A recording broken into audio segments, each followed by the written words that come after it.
So I'd just like to say good morning to everybody. That's just turned 10 o'clock. Welcome to the Amatec Solid State Controls Understanding DC System Designs webinar. Going to go through a couple of things. The overview of who I am. That's going to take us a few minutes, and hopefully that will give everybody else time to join in as well. So my name is Craig Williams. I'm the Senior Technical Manager for Amatec Solid State Controls. I'm based in the Houston Stafford office in Texas. I have 20 years in the industrial UPS industry as experience. As you can tell from my accent, I'm not from around these parts. Originally, I'm from Scotland, and I had 12 years in the offshore oil and gas industry working on industrial UPS systems. And then 8 years ago, I came over to Houston and worked on industrial UPS systems in the Gulf Coast. And then 3 years ago, I started working for Amatec Solid State Controls, initially as the training manager, and now I am the senior technical manager. Basically, it means I'm in charge of all of the global service team.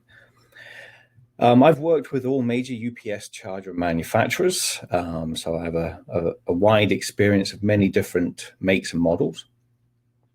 There will be a lag of around 30 seconds between when you hear my voice and when questions are asked. So we have a chat bar on the side. What I'm going to try and do is I'll keep an eye on it as the webinar goes along. I'll try to keep the Q&A session until the end of the webinar.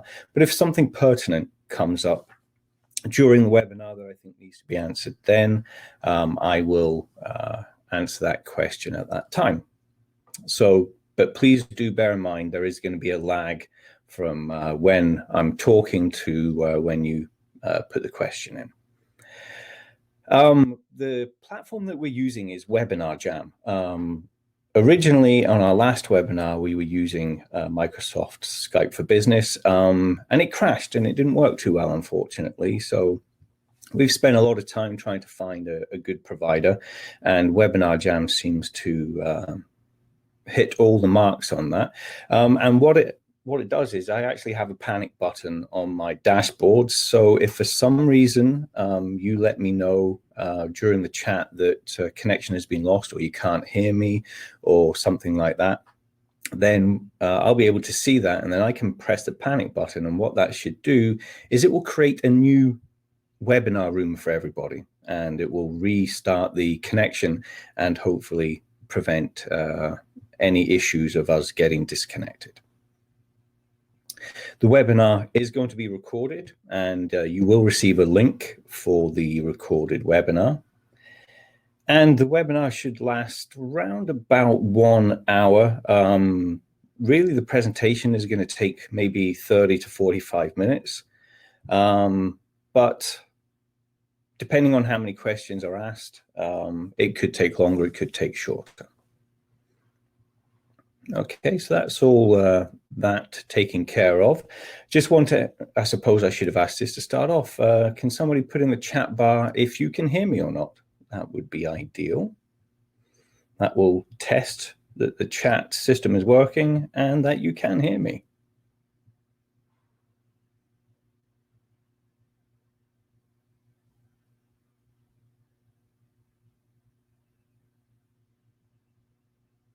There we go. Absolutely. Good to see everybody out there. Thank you for taking the time out of your day to view this webinar. So hopefully you'll get something interesting out of it. So what we're going to go over today is we're going to understand the most common DC systems that are out there, understand what a DC system is designed for, discuss the advantages and disadvantages of different designs, and there are quite a few different designs out there. We're going to discuss the power flow and general operation of each of the designs, and probably the most fun part is going to be discuss common misconceptions. And then after that, we'll do a Q&A session. So first of all, here is probably the most basic DC system you can get. And what I will say to start off with is the one common misnomer is a lot of people think there's a difference between a rectifier and a charger. Okay. The definition of a rectifier is something that changes AC into DC. Okay. So a rectifier takes the AC input, usually from your MCC. So there's your AC input there. And then most chargers are going to have an isolation transformer that you can see on the screen there. And then that goes into a rectifier bridge. Okay. It can be made up of diodes, SCRs, which are silicon controlled rectifiers, or there are some modern systems out there that use IGBTs in the rectifier section. But what a rectifier does is it converts AC into DC.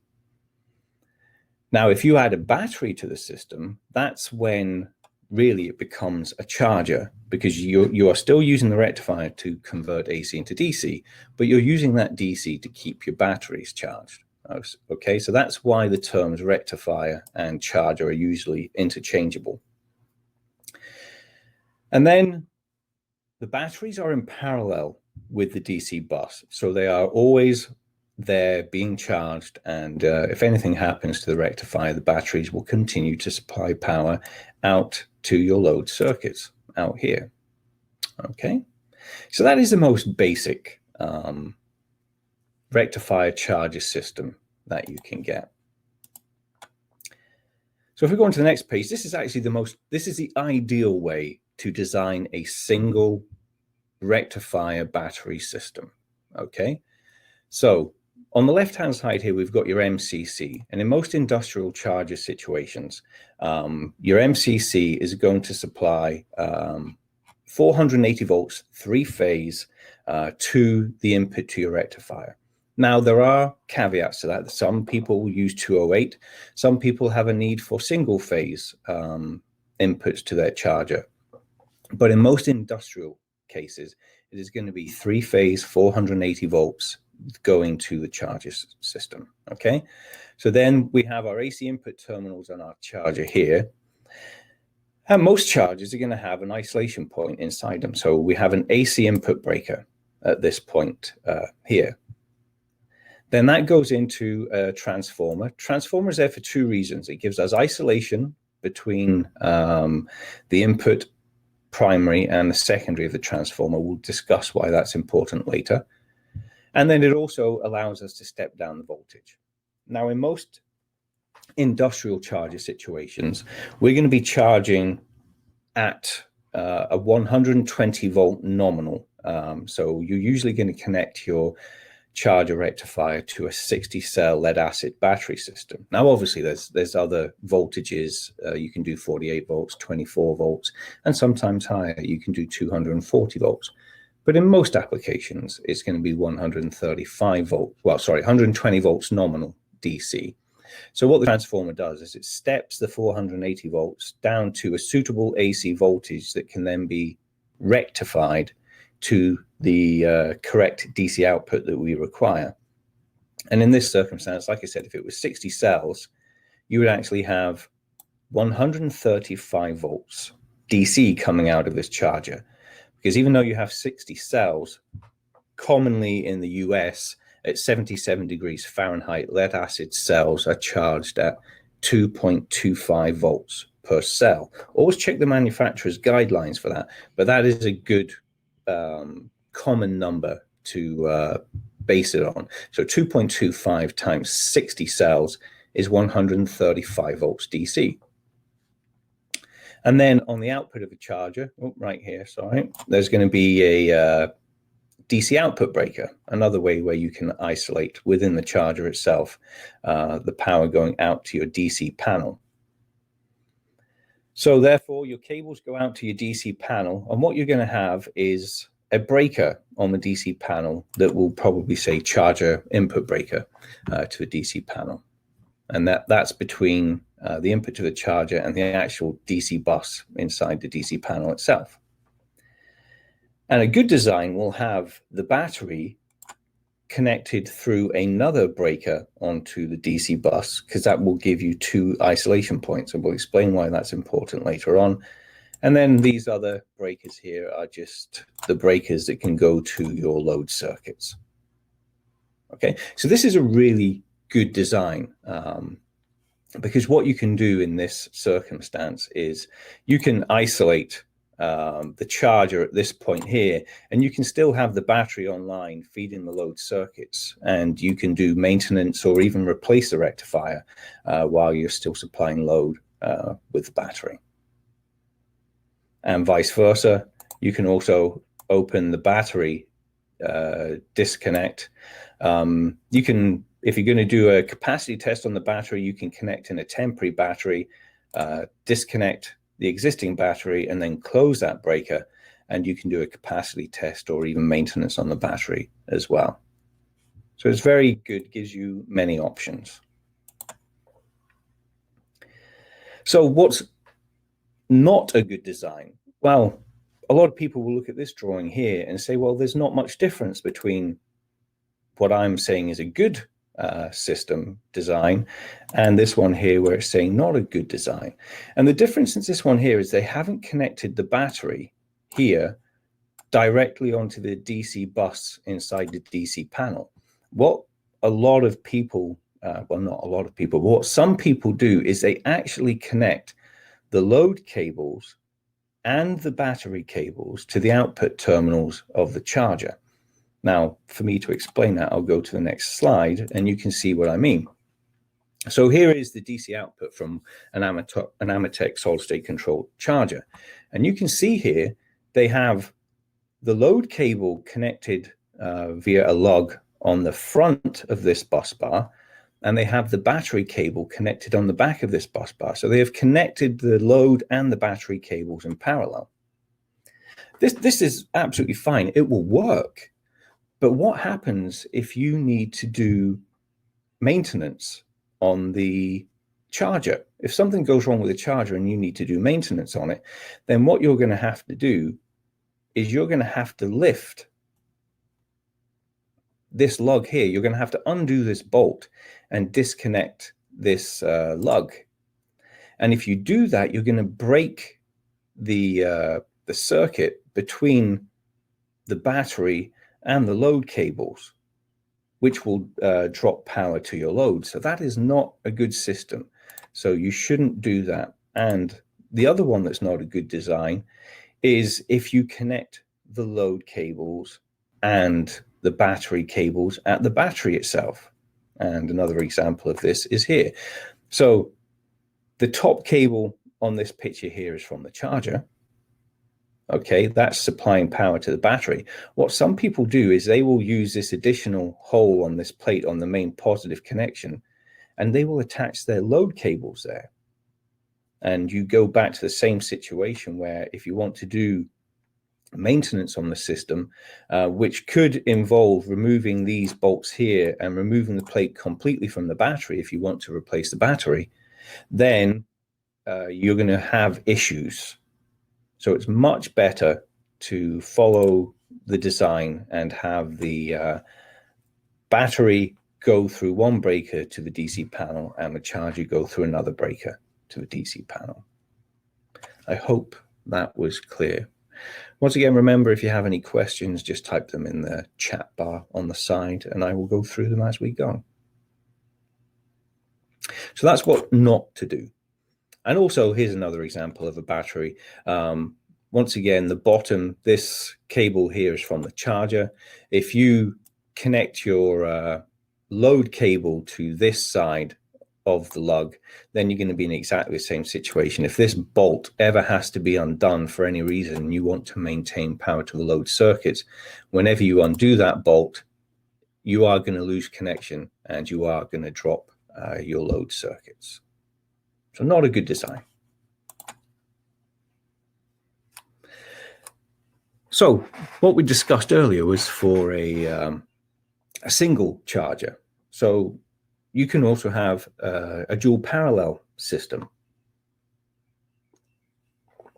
And this is one way that you can connect a dual parallel system. You've got two identical rectifiers. So say, for example, the spec for this system was you needed 100 amp chargers. Okay. For a dual parallel redundant system, you would have to install two 100 amp chargers, because if one fails, then the other one can supply the full 100 amps if necessary. Okay. And then you can see here that our load cables are going out onto separate disconnects on the DC panel. And in this system here, they only have one battery. Okay, so they have two parallel chargers, but they have one battery. And another important thing to remember when you're designing systems that have parallel redundant chargers, if at all possible, this has MCC1. So my advice to anybody is for MCC1, feed that from your emergency board, okay? One of your MCCs that's backed up by an emergency generator. And then, if at all possible, feed the second charger from a different board. And what that allows you to do is, say, for example, you're doing maintenance on MCC1, then you still have power on MCC2, and you're still keeping at least one charger powered up while you're doing maintenance on one of the MCCs. Okay. I know sometimes it can be difficult because there may not be another MCC that you can pull power from, but if at all possible, use a different MCC, motor control center, to feed each individual charger in a parallel system. Okay.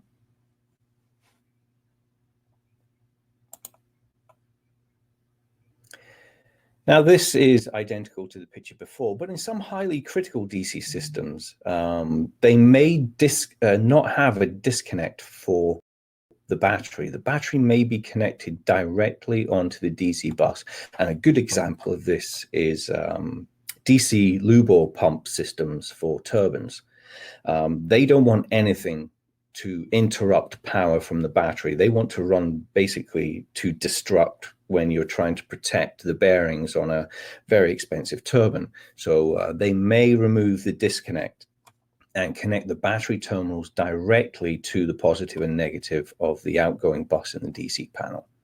So keep that in mind if you are designing a very highly critical DC system. Now, this one here gets the yellow gold star. We have two dual parallel chargers fed from hopefully separate MCCs. And in this circumstance, what we have is we have two batteries, each with their own disconnect. So we have battery 1 and battery 2. This gives us complete redundancy for all parts of the system. So, for example, if rectifier 1 failed, then rectifier 2 will carry on supplying the load circuits and feeding both batteries with float charge current. Okay. And let's say battery 2 fails. Well, we still would have two chargers and one battery remaining. Or if you wanted to do a capacity test on battery 2, you could just open this disconnect here and you could do a capacity test on battery 2, and battery 1 would still be online, keeping backup power to your DC panel if necessary. So this, although obviously it is the most expensive design, but it is by far the most robust design, and I would recommend anybody, if at all possible, if you have the budget to do it, this is the ideal design of a DC system. Okay. So the power flow for a normal single rectifier charger system. The green line is the normal current flow, okay? So your 480 volt MCC supplies power to the AC input to the rectifier. And as you follow that green arrow, that AC gets converted into DC, and then the DC goes to the DC panel. And then the charger will carry all of the load current in normal operation. So all your loads are being fed from the charger. But please, I'm going to stress this a little bit later on. The battery is in parallel, okay? So it is being trickle charged. It's taking the suitable amount of current for it to stay at its fully charged state, okay? And that trickle charge current, when it is fully charged, is very, very small, usually anywhere between 2 to 500 milliamps. It's usually less than an amp, unless you have a very, very large battery. Okay, so the battery is just being trickle charged in normal operation, and it's the charger that supplies current to all of your load circuits. Okay. Now, if you have a power failure at your MCC, the 480 volts disappears. And a lot of people say, well, okay, at that point there, we switch to battery. We never ever switch to battery. There's no switching mechanism that happens. My analogy usually is it's just like a laptop. When you've got your laptop plugged into the AC outlet, everything works fine. And if you pull that AC outlet out, nothing switches. The battery is just there in parallel. So as soon as the power from the charger rectifier goes away, the battery just continues to supply power to your load circuits seamlessly with no switching whatsoever. So as you can see here, the green is now the current flow. So the green is coming from the battery and going out to your load circuits if you have a power failure. So if we then, the power comes back onto the MCC, and what will happen is the rectifier charger will start up immediately. There should be no need for any interaction between plant staff, electricians, or anything like that to get the charger back online. The charger should come back on automatically. It will start supplying power to your load circuits again. So these green ones here, the charger is now supplying power to the load circuits. And then you can also see here, now full recharge current is going to the battery, okay? So whatever the system is designed at, however much current is left over from the charger after feeding the load circuits will all go into the battery to get it recharged as quickly as possible.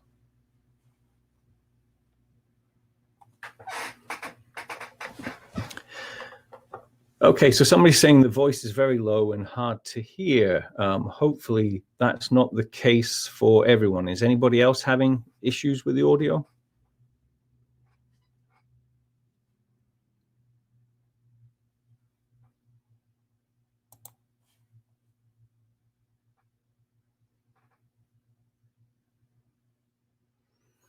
I just have to wait for the lag. Nope. Good. Thank you, Jacob. Cool. So for Fu Hong, maybe it's something to do with your computer settings itself. Somehow you may need to turn the volume up. Okay, so the normal power flow for a dual parallel system, you have two charges in parallel. So MCC1 and MCC2 will feed 480 volts to each charger, and both charges are connected in parallel. So they will feed the load circuits, and they will also keep both batteries trickle charged. Same principle as what I discussed before. Now, if one charger fails, or if the power to one of the MCCs fail, then the other charger will just carry on as if nothing happened. It will continue to supply power to the load circuits, and it will supply the trickle charge needed for both batteries. It won't be an issue. One charger can charge both batteries. There's no issues there whatsoever. But you do have to keep in mind that there's still going to be DC at the output terminals of rectifier 2, because we're saying rectifier 2, the power has gone out at the MCC. But do remember that there is going to be power at the output terminals of rectifier 2. So if you are going to go and troubleshoot rectifier 2, or maybe even replace it, you do have to remember to go in and open this breaker here, and that would prevent any backfeed from the DC bus that way back into rectifier 2. Okay.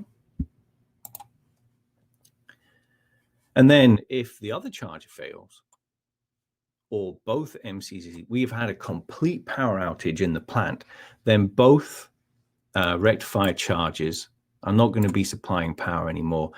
all of the current for your load circuits are going to be fed from battery 1 and battery 2. And they're going to basically share the load and feed the load circuits for whatever the designed criteria of the batteries are. Okay. I don't know what that's going to be because I don't know what the design of your system is. That's something that your design engineers have to work with. They have to look at the load currents and figure out what size battery they need for what time of backup they need, if that makes any sense. Okay.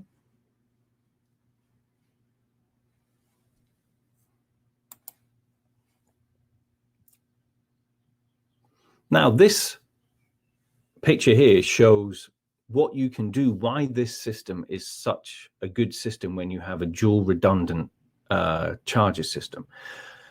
If you have a problem with rectifier 2, so let's say rectifier 2 has failed, let's say they're obsolete and they're not made anymore, you can't get parts for that rectifier anymore, and you know you're going to have to replace rectifier 2, then what you can do is you can apply a lockout tagout to MCC to the 480 volt supply. And then you can also apply a lockout tagout to the DC breaker in your DC panel. Okay. And that means there is going to be no power on the AC input terminals to rectifier 2. There's going to be no power on the DC output terminals to rectifier 2. So you could go in there, you could disconnect the cables on the AC input. You could disconnect the cables on the DC output, and you can just remove rectifier 2 and install a brand new rectifier. All while the power is still being fed through charger 1 to your load circuits. So you can do this online without any issues whatsoever. It gives you so much flexibility. You can even use this for maintenance purposes. And in truth, I'm going to get onto this a little bit later. Let's say this is an obsolete rectifier. Let's say they're both designed in 1980 and you can't get exactly the same rectifiers anymore. I'll discuss this later, but you could, in theory, get a different model of charger for rectifier 2 as long as it has the same output current as rectifier 1. And you could install a different rectifier here, and you could have them both run in parallel as long as they are rated for the same current. Okay. I hope that's clear. I really, really think this is the best design of system. Once again, it is a bit more expensive, but it is definitely the best design. Okay. Now, the other great design of this, obviously, batteries have to be tested on a regular basis. IEEE 450 and all the other applicable standards apply. And if you have a wet cell battery, usually you're going to have to do a capacity test on that battery every 4 to 5 years. That's a maximum duration. Sometimes you have to bring it in a lot closer than that. And plants may have their own routines that they go through. But you are going to have to capacity test a battery every 4 to 5 years. So what you can do in this situation is you can apply a lotto on battery 2's disconnect. You can see this arrow here. It says lotto here. You can open that disconnect, tag it out, and then you can have somebody, an external company, or if you have load banks yourself, you can come in and test battery 2. You can do a full capacity test on that battery, and you will still have both chargers feeding the load circuits, and you will have battery 1 still on charge. So if something happens during the test, you're still going to have a battery available to supply power to the load circuits while battery 2 is being tested. Okay. And then once battery 2 is tested, you just remove the lockout tagout, close this breaker back in again, and the chargers will recharge battery 2 up to its full charge level without any issues whatsoever. Okay.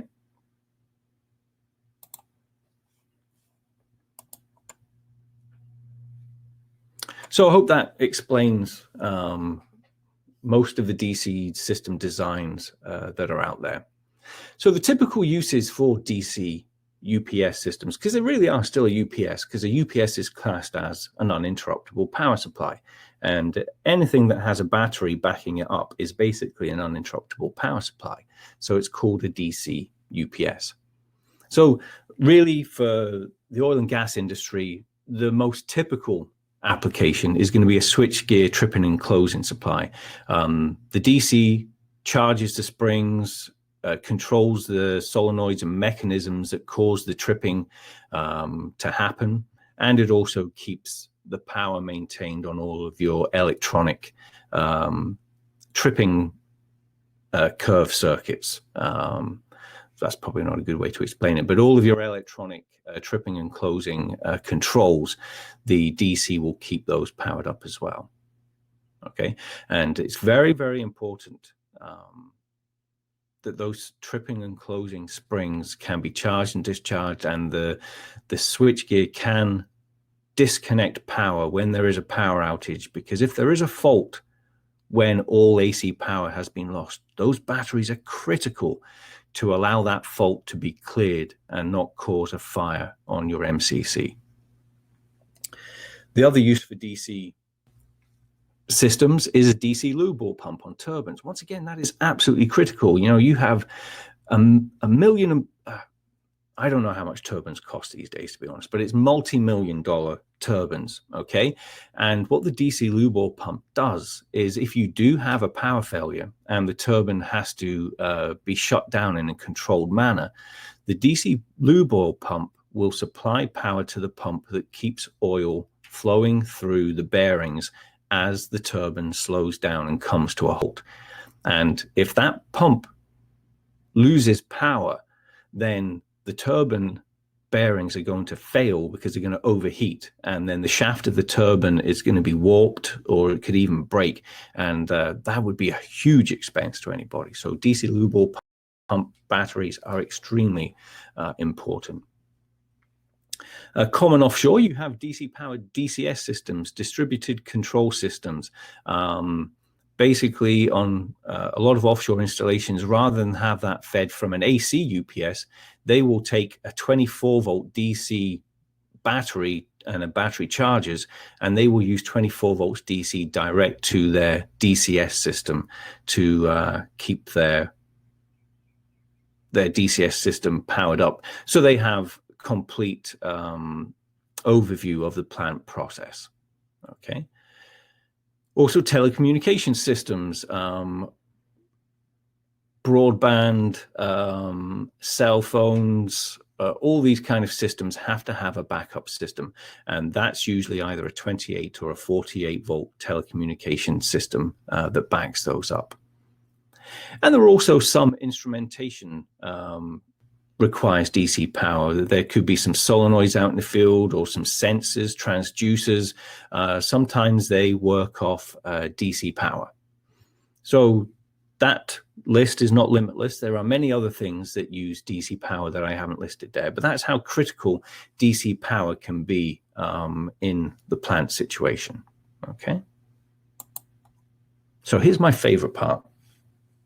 Common misconceptions. Now, obviously, I can't go over every misconception. The 5 that I've listed here are the most common that we hear at AMETEK Solid State Controls on a regular basis. Okay. So the first one we're going to go over is, my battery voltage is 135 volts. Therefore, my battery is good. I'm going to just take a drink, one moment.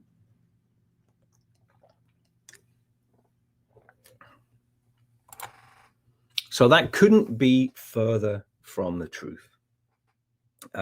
So what I want to do is try and give you an idea of why that is not true. So you can see in this drawing here, we have the 120 volt supply that comes into your house normally. Okay, so that's your 120 volt AC supply that comes into your house. Let's say you have 3 lamps. Okay, there's lamp 1, lamp 2, and lamp 3. Okay, let's say one's in the kitchen, one's in the dining room, and one's in your living room. Okay, all of those lamps are connected in parallel. Okay, so as you can see here, if you measure across the power going into any of these lamps, you will measure 120 volts AC, because this point here is exactly the same as this point here, because they're in parallel. Okay? So hopefully you're following me on this. Now, let's say the third lamp, this one that was here, fails or is even removed. We've still got the terminals to the lamp at these 2 points here. And if you took your fluke meter and you measured from that terminal to the other terminal, you're still going to measure 120 volts AC, even though that lamp is not there anymore. Okay, because they are in parallel. So let's switch it round. Let's say you have a charger that is supplying 135 volts DC. And let's say you have 3 batteries in parallel. Exactly the same situation as the AC, but now we have 3 batteries in parallel. If you took your fluke and you measured this point here to this point here, you're going to measure 135 volts DC. So hopefully you're following me on this. Now, if we remove one battery and we still measure at the terminal that was going to this battery and was going to this battery, you're still going to measure 135 volts DC, because they are in parallel not only with the other 2 chargers, 2 batteries, but with the charger as well. Okay? So now we remove all the other batteries and we only have one battery connected. So we've got our charger here, 135 volts out. And with the battery there, we measure 135 volts from the main positive, this point here, to the main negative. Hopefully you're following me. So now, let's say that battery disappears. We don't even have a battery anymore. But if we took a fluke and we measured the terminal, the positive terminal going to that battery and the negative terminal going to that battery, because this charger is here and they were in parallel, you are still going to measure 135 volts DC, even though there's no battery there. So for somebody to say that I'm measuring 135 volts at my positive terminal and my negative terminal means that my battery is okay, hopefully you can now see that that is not the case, because you could remove that battery. You're still going to measure 135 volts DC, because that's actually the charger voltage. Okay? And the most obvious failure that can happen, obviously you're not going to remove a battery and expect your battery to be okay. That's rather silly. But if you have an open circuit in that battery, it is as if that battery is not there, because power cannot flow through that battery or from that battery. Okay, so if you have an old battery that has an open circuit cell in it, it is as if the battery is not there. But you're not going to know that the battery is not there, because if you just measure on the positive and the negative of that battery, you're going to see 135 volts, because that comes from the charger. Okay, the only way you're going to find this open cell is if you do regular battery maintenance and you use either a cell coder to check the internal resistance of each battery cell, and that would detect the open circuit cell, or if you did a capacity test on that battery and you would find it out. So never ever think that just because you have 135 volts on the positive and negative of your battery, that means your battery is healthy. It couldn't be further from the truth. I hope you understand now why that is the case. The only way that you can absolutely say that your battery is healthy is to do a capacity test on it. Even using a cell coder to do internal resistances, it will find most issues, but it might not find all issues. Capacity test is the only way to absolutely find out if your battery is fit for service. Okay.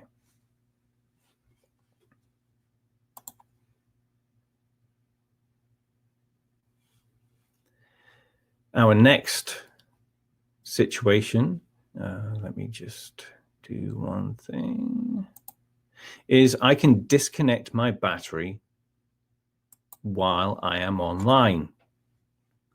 Once again, it is a misconception in many different circumstances. Okay, and let me explain why you shouldn't have that attitude.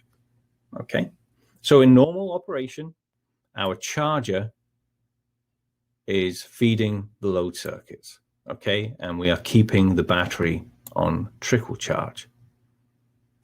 Okay, so if we,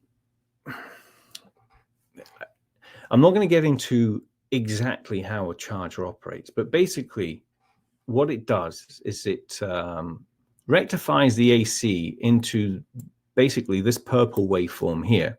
Okay, and then because most chargers have capacitors in it and batteries also have some capacitance in it as well, the mathematical average is this line here, okay, which in our situation would be 135 volts DC. So this line here is at 135 volts DC. That's what keeps our batteries charged and feeds our load circuits. So try and follow me with this. So if we remove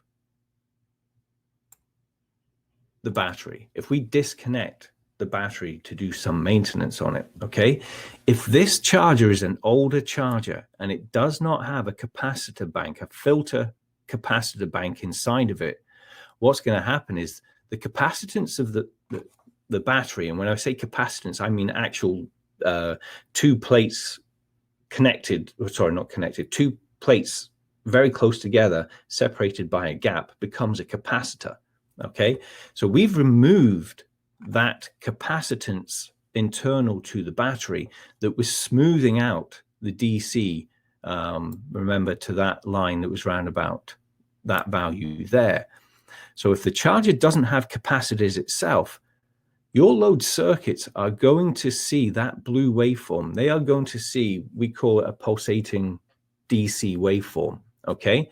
And if you obviously see at this point here, it goes down to 0 volts. And at this point here, it goes down to 0 volts. And some of your load circuits, because it's not full DC anymore, some of your load circuits may drop out because of that. Okay, and also this peak of the waveform is higher because there's no capacitance as well. So that peak may actually cause some damage, some over voltage damage to some of your equipment as well. So to say that you can remove the battery from a system and allow the charger to maintain the load is not correct in all circumstances, and you have to be very, very careful when planning work on batteries if you know you have a charger that doesn't have capacitors in it.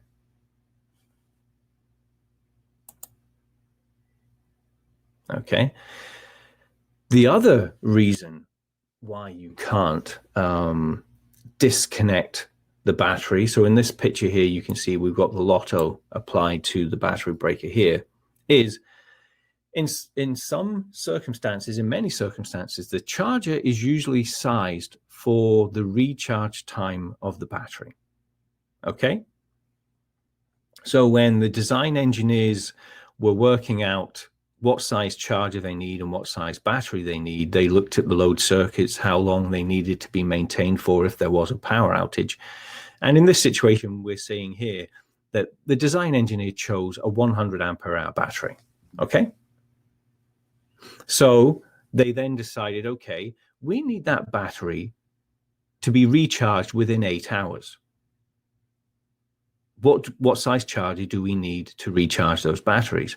And they did their calculations and they said, okay, to get the batteries charged up, fully charged, so it's more like 90% charged in 8 hours, a 30 amp charger would be suitable. Okay. Now, obviously, they have to try and save cost. There's no point in putting in a 100 amp charger that's a lot more expensive when a 30 amp charger would do exactly what we require. So remember, they put in a 30 amp charger, and that is solely to recharge the batteries back up in 8 hours. Now, if you remove that battery, we only have 30 amps available from this charger rectifier here. And let's say we are supplying switchgear tripping and closing circuits. That means the charger can only supply 30 amps to any load circuit or all load circuits at any time. So a common charge motor inrush for spring coils in a switchgear tripping and closing system is between 20 and 30 amps. So let's say 3, 4, maybe 5 breakers need to trip at the same time. That could be anywhere between 100 and 150 amps that is required to trip or charge the springs in those switchgear. And a 30 amp charger isn't going to cut that. It's going to go into current limit. And then with it going into current limit, what happens is the only way it can limit the current is to lower its voltage. And in doing that, the voltage is going to go down, and therefore that's going to affect all the other DC loads it's connected. So it is an absolute, it's absolutely incorrect to say that you can disconnect a battery to do work on it, leave your charger online, and everything will be okay. That is not the case. It is such a common misconception. And there's a lot of manufacturers that go out and they sell a charger called a battery eliminator. Okay? There is no such thing as a battery eliminator. It's just, there's nothing that can replace a battery. When companies say that a battery eliminator, all they're saying is that this charger here has a large amount of capacitors in it, and it can maintain the load circuits if it's rated for the full load of this DC panel. That's what they're saying. But in truth, do not run your DC system without a battery if at all possible. If you need to take your battery out of service, get with a company who can supply you with a temporary battery. Connect a temporary battery in, remove your faulty battery, and then tie in the temporary battery onto your DC panel. That is the best way to do it. So that's number 2 of the common misconceptions, that you can remove the battery. Just don't do it. That's my my advice.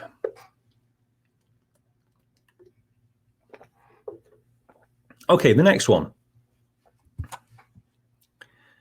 is the ground fault is on my battery charger. Oh, we hear this all the time.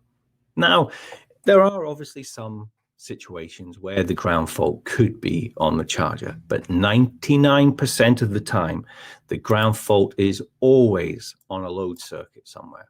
And I'm just going to go through this and explain how the ground fault detection system works and why this is a common misconception.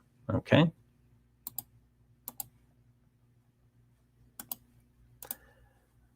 So, as you can see in this slide here, we have an isolation transformer on the input to the rectifier, okay? And that input transformer is very important. Now, I'm not going to look at a 3-phase system. We're just going to look at a single-phase system, so it gives you an easier understanding of what the transformer is doing. So, if you had a charger that took 120 volts single phase into the input of the transformer, okay? So this top terminal here is the hot, and this bottom terminal here is the neutral. Now, back at your MCC that is feeding this, your neutral is going to be connected to ground. It's going to be bonded to ground, okay? So the neutral here is bonded to ground. But then you can see from this transformer, there is absolutely no electrical connection between the primary here and the secondary here, okay? So let's say this is just a 1-to-1 transformer, 120 volts in, 120 volts out, okay? The secondary is classed as a separately derived source. And what that means is it has no electrical connection to the input, the primary. So this neutral down here has absolutely no connection to ground whatsoever. Okay, it's floating. Hopefully take a moment to take that in. Okay, the primary neutral is connected to ground, but the secondary neutral has no connection or reference to ground whatsoever. So if you took a fluke and you went between the hot on the secondary side of this transformer with reference to ground, what voltage would you expect?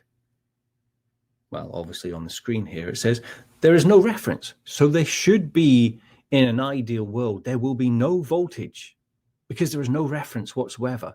But due to the way that electricity works, and nothing is ideal, there can be some stray capacitance and other things that can give it a ghost potential. In other words, a false reading. What you will see is if you do get a false reading, and if you do connect your fluke to the positive here and to ground here, let's say it starts off at 60 volts DC, and what you will see is you will see that slowly discharge through your fluke meter, because your fluke meter is discharging that ghost potential. And the longer you keep your meter on, it will eventually go down to 0 in most cases. Okay, hopefully you understand that. And then it's identical for the if we put a charger on the secondary of that transformer. Okay, so now let's look. I'm going to go back to that screen. So we have our secondary of the transformer here.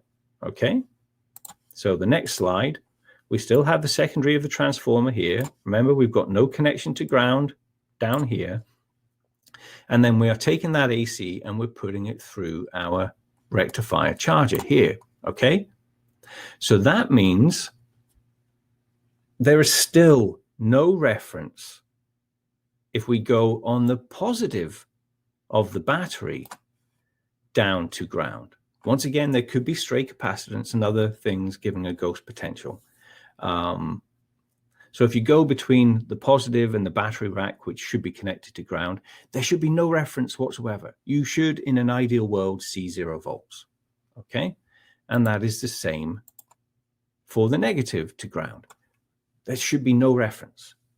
Now, I know a lot of you are saying at this point here, if you've ever put a fluke onto a battery system, you're saying that's wrong. Every time I go on a battery, it shows me half the battery voltage. So for a 60-cell system, it would show you 67 volts positive to ground and 67 volts negative to ground. Well, there's a good reason for that. Okay. We need to know if there is actually a ground fault on the output of this system. And what happens is most charger manufacturers are asked to create a ground fault detection circuit. Now, the most basic, and this goes back to when charger ground fault circuits were first designed. The easiest way to do that was just to connect 2 lamps, okay, in series on the output of the system, and then they tie the ground point to the midpoint of those lamps. Okay, now bear with me here. Let's say they're 120 volt 5 watt lamps. So that means they're approximately 3K ohms each. Okay. So the important thing to remember here is 2 resistors in series of the same value create what's called a potential divider circuit. Okay. And that potential divider circuit has a ratio of 50-50 if the resistors are the same value, and we said that they were in the last one, so we said they were like 3K. So what that does is it ties an artificial reference to this ground point here through these lamps, and because they're in series, the voltage is split with a ratio of 50-50. That is why you get 67.5 volts from positive to ground, and you get 67.5 volts from negative to ground. The charger ground fault detection circuit has given you that reference. It wasn't there before until we created this circuit. Okay. So I'm guessing you're probably saying, well, okay, how does this circuit work then? Well, what happens is, if there is a ground fault, so let's say the positive has shorted to ground somewhere. Let's say there's a leak on the main battery and some electrolyte has leaked from the positive post to the battery rack, and the battery rack had some of its paint had come off, and the positive is now connected to the rack through the electrolyte. Then you're going to have pretty much a direct short between the positive here and ground. Okay, that means there's going to be no potential between positive and ground anymore. It's going to be 0 volts DC. So this lamp goes off. Okay, but guess what? Now we're going to have 135 volts across this lamp. So this lamp now is going to go very, very bright, because in the previous slide,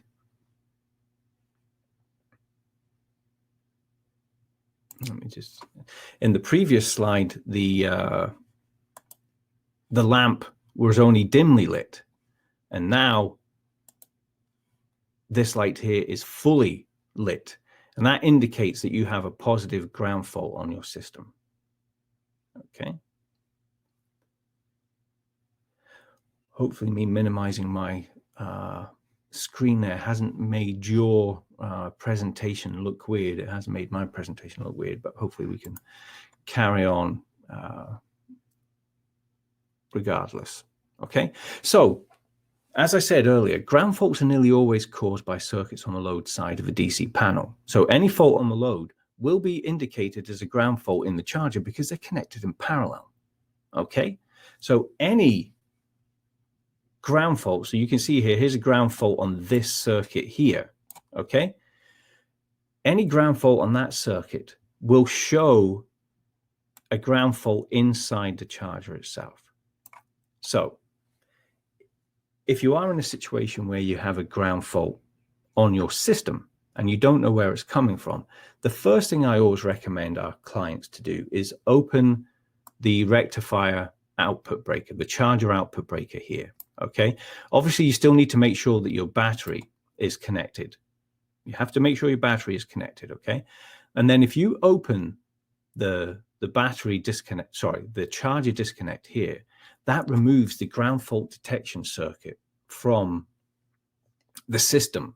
Okay, and then what you need to do is go from your positive on your battery to ground and from your negative on the battery to ground. And if you still have a ground fault, that means the fault is not in the charger. It means it's on one of your load circuits. Hopefully you understand that. And then once you have found that the problem is on your load circuits, you have two options. You can use what's called a ground fault detection device. Mega make a really good one. A grouser is what it used to be called. And what it does is it injects a signal down a ground fault path, and you can use a sensor to try and connect which circuit that has the ground. Or if you have the ability to open the load circuits, you have the ability to power down the load circuits, what you can do is open each load circuit individually, and when the ground fault on the battery goes away, you know that that circuit is what is causing the ground fault. Okay, so hopefully that explained ground faults. And like I said, 99% of the time, it's always something like a transducer out in the field, or some fault inside an MCC on the DC bus. It's very, very rarely that the problem is within the charger itself. It's either the battery with leaking electrolyte or it's on a load circuit itself.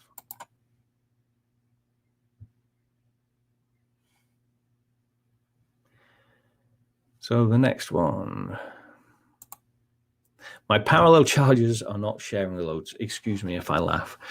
What's wrong? Okay. What's wrong? Nothing. Probably. There's always a caveat. There's always a caveat to it. But this is really the most common misconception, that parallel chargers must share the load. That is not the case. Okay. So the most important thing in any charger system is that the float voltage of the battery is kept to what is required at 77 degrees Fahrenheit, or whatever your switchgear room is, or wherever your battery is. Okay, at 77 degrees, most lead acid batteries need to be charged at 2.25 volts per cell. So that means you have to have 135 volts at the battery terminals. Okay, I hope you understand that. It's 135 volts at the battery terminals. Now, you have two rectifiers here. They're going to be probably very close to each other in a switch room somewhere. But, sorry, let me just put my whiteboard back on again so I can show you. 2 seconds. This cable here, the output cable to the DC panel from charger 1, might not be the same distance as the output from charger 2 to the DC panel. And depending on where the batteries are located, you can see here the cable going to battery 1 is much longer than the cable going to battery 2. So obviously cable has inherent resistance. The longer the cable, the more resistance there's going to be. So if you set the output of the charger at the output terminals of a charger, you set the charger 1 to be 135 volts here, and charger 2 to be 135 volts there, then because of the cable drops, when you get to the battery, that battery here might actually be 134.5, and this one here might be 134.9. Okay, so they're not being charged at the correct voltage. So vice versa, if you set the terminal voltage of battery 1 here to be 135 volts, and this battery 2 here to be 135 volts, you might find that rectifier 2 output is maybe 135.5 volts, and this one here is 135.1 volts. And whenever there is an imbalance between the output voltage of rectifier 1 and output voltage of rectifier 2, whichever has the highest voltage will supply the majority of power to the load circuits. They're in parallel. Whichever has the highest voltage is always going to win. Okay? So that is the inherent problem with load sharing. Load sharing doesn't take into consideration the battery terminal voltage. Okay? If it did, then it would cause an unbalance and you wouldn't be able to share the load. So in most cases, when you have forced load share between two battery chargers, it doesn't really work very well. And another example of that is, let's say rectifier 1 has a higher voltage, then rectifier 2 is not going to supply the power to the load circuits because rectifier 1 has the higher voltage. It's going to supply more of the load. Okay.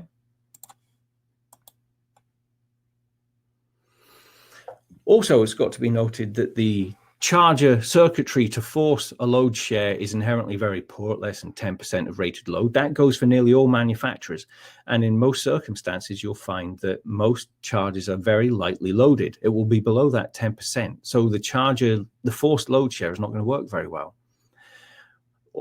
Also, if you have a charger that has temperature compensation, then the load share circuitry does not work well with that because one battery may be warmer than the other battery, and that causes issues. And then forcing load share can cause issues with the battery being over or undercharged, just because of the volt drop in the cables that I mentioned before.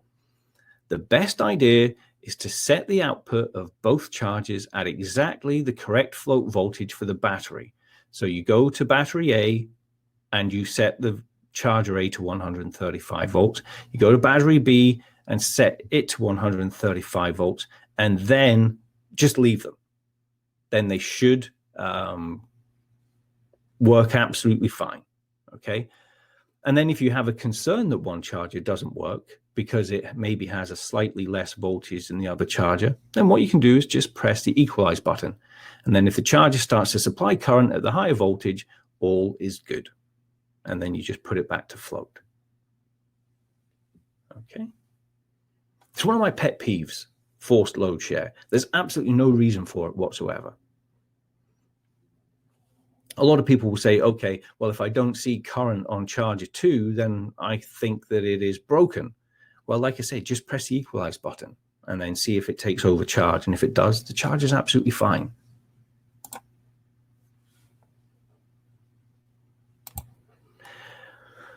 And I think this is the last one. My switchgear charger has no or low current. Okay. Now remember, for a switchgear system, the only load on the switchgear system in normal operation is auxiliary circuits, such as lamps and very light loaded things. The total load may be anywhere between 2 to 5 amps. Okay. The trickle charge for the battery is going to be very small as well, depending on the size of the battery. It's going to be usually milliamps. So on most circumstances, the load on your switchgear system is not going to be any more than 2 to 5 amps. And sometimes if you have an analog meter, that's not going to show very well. And even with digital systems, when you're down in the mud, down in the 0 to 5 amp range, sometimes just inherently the way that we measure DC current, you can get some inaccuracies down there, and it may look like that you don't have any load, but it's not a problem. As long as the charger is on and the battery is connected, that doesn't mean that there's a problem when you see light load on a switchgear system. Okay.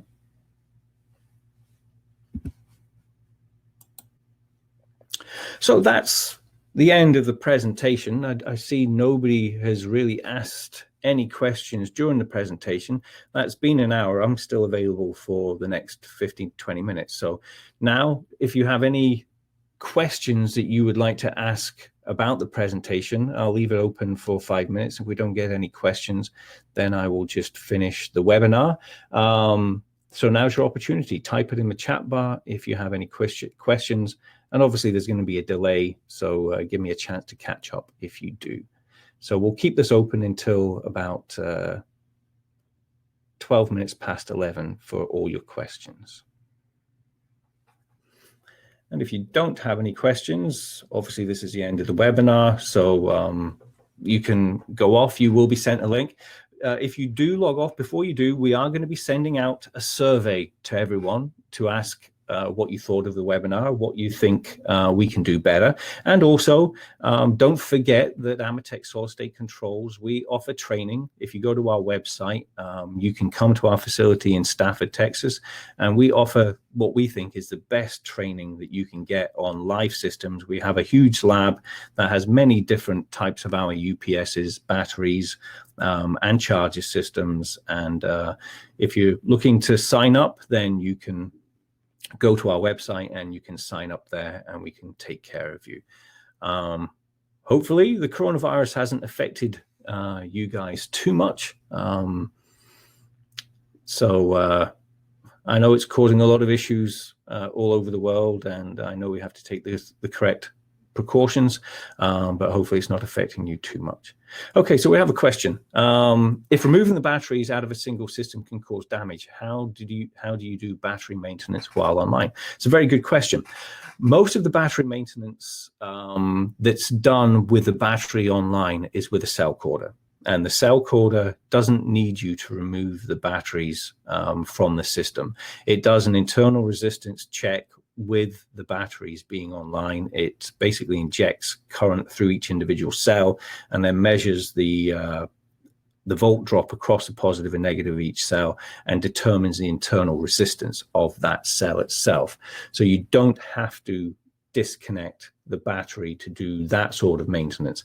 But if you are going to be doing connection, if you're going to be tightening or loosening connections, or if you're going to be doing a capacity test, the only way you can do that is to get a temporary battery from the person who's going to be doing the maintenance.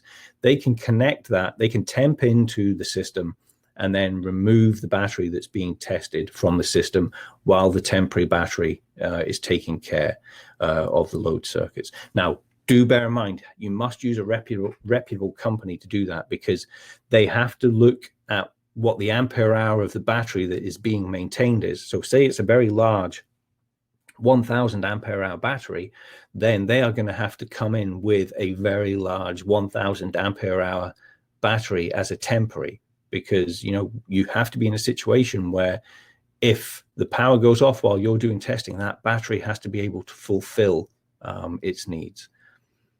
Okay, so thank you for that question.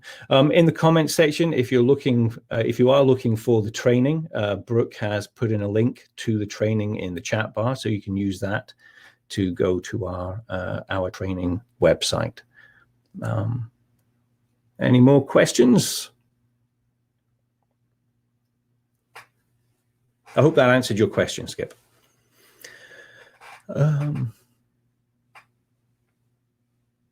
Okay, here's another question. Does sharing a load between inverters work the same as chargers if they don't share equally? Very good question.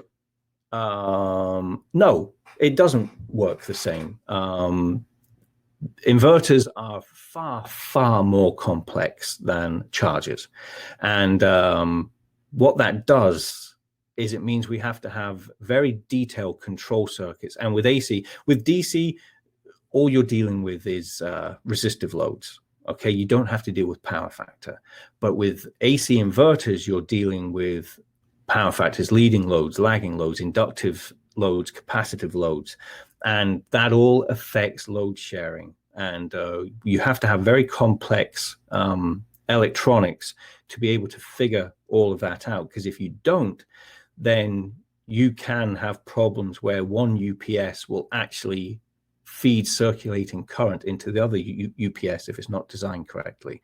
So excellent question. The load sharing between inverters is usually very, very tightly controlled, and it should be, let's say the total load is 60 amps, then you should have 30 amps on each system, if not 25 and 35. They should be very close, but great question.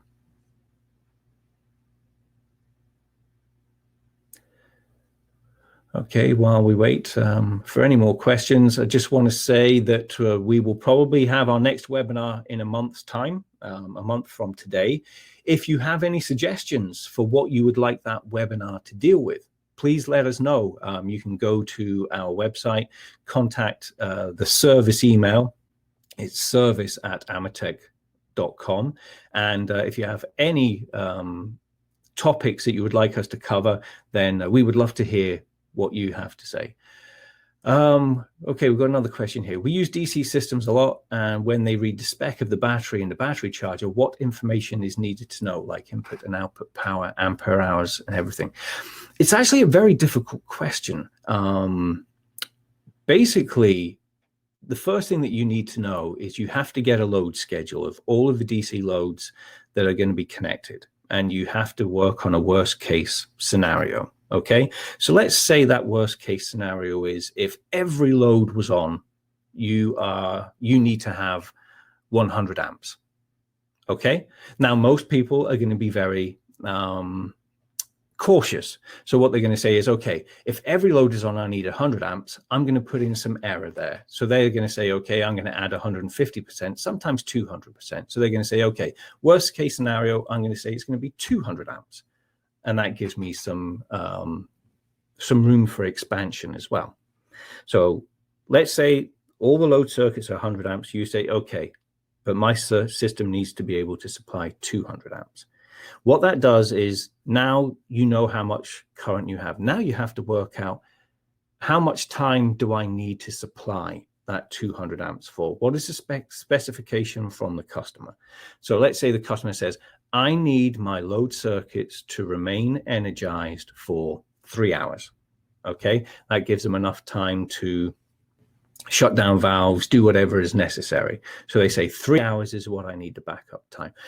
What that does is it gives you your two set points now. You need 200 amps and you need it for 3 hours. So what you then do is you go to the battery specifications. Basically, you can go to the reputable manufacturers out there, Enesis, C&D, Penn State, whoever it is, and say, okay, I need a battery that is going to supply 200 amps for 3 hours. And then they will give you what they think is the best battery model that they have. So that's the battery taken care of. Okay, the manufacturer will do those calculations for you and say, okay, it should be, let's say it's an Enesis. Let's say they say it's a 3CC11 or something like that. Okay, that's the battery taken care of. Then what you have to ask the battery manufacturer is, okay, well, actually you have to ask the client, how quickly do you want the batteries to be charged back up again after a complete power failure and the batteries have discharged fully? So most plants have it in their specs that it has to be charged within, let's say, 8 hours to 80% capacity.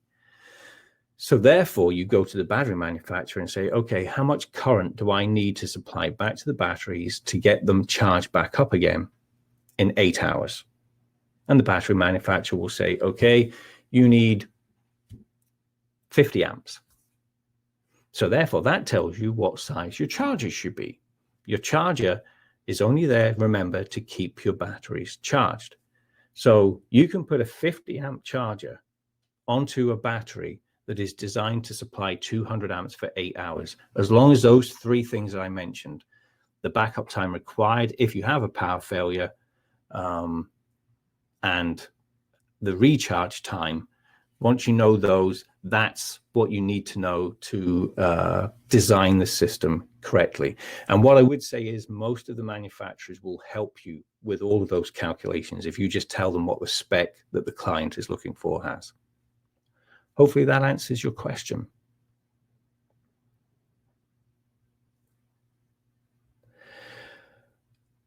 Okay, I think that's about all we have time for. I don't know if I close the room, if you can still ask questions. When we send you out the link for the survey, and also we're going to send out the link for the recording of this webinar, it may well give you the opportunity to ask more questions when you're watching it again, and I'll get those questions and I can answer them personally via email. So if you have any other questions that you want to ask, that is a possibility as well. So hopefully everybody got a lot out of this presentation. I hope it was interesting. I hope you learned at least something. And I really appreciate you taking the time today to listen to this. And hopefully you will join us for our next webinar, which should be in a month's time. So remember, if you have any topics, let us know, and we'll see if we can take care of you. But from everybody here at Amatec Solid State Controls and myself, Craig Williams, here in Stafford, Texas, thanks again, and we will speak to you next time.